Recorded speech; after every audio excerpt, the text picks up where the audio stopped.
Papunta kami ng Okada, Manila para manood ng Miss Earth 2024 Coronation Night.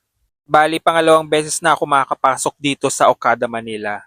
Grabe, napaka-bonggacious talaga dito sa loob ng Okada, Manila. Anytime pwede kayo pumasok dito dahil wala namang entrance fee. Hi guys, nandito kami sa Okada, Manila para manood ng Miss Earth 2024 Finals. Kasama ko si Ronito Quijano. Complete name. Napredictutan director Miss Earth. Ang taray. So ito pala yung itsura ng mga hallway dito sa loob ng Okada, Manila. So second time ko na dito sa Okada, Manila.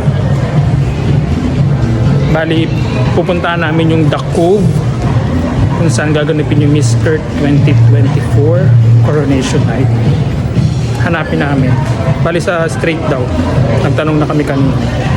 Pwede ka nga rin mag-shopping dito sa loob ng Okada, Manila dahil matatagpuan dito ang mga luxury brands ng mga damit.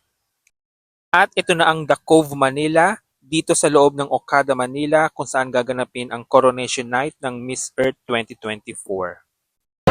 Ang Coronation Night ay mag-start ng 7 p.m. It's not around the big one. Hindi nakaback lang. Sa akin nakaharap.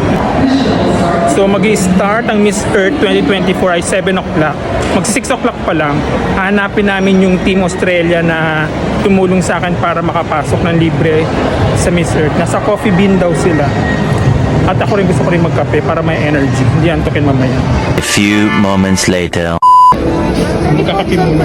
For sanitation pa po mula. Would you like to have that couch instead? Sige, okay. Nakuha na pala namin ang aming free tickets kay Mr. Mark Bailo ng Team Australia. So magkakape muna kami ni Ron habang hindi pa nag-start ang Miss Earth 2024 Finals. Thank you. Bago nga pala ako pumunta dito sa Okada, Manila ay kumain na ako ng early dinner sa Mall of Asia.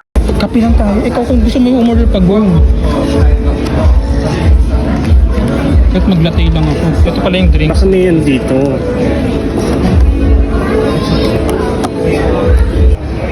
Ang yaman. Pag-yero, syempre. Ang taray. Sure na pa yes. Siya hindi ko ako wala naman.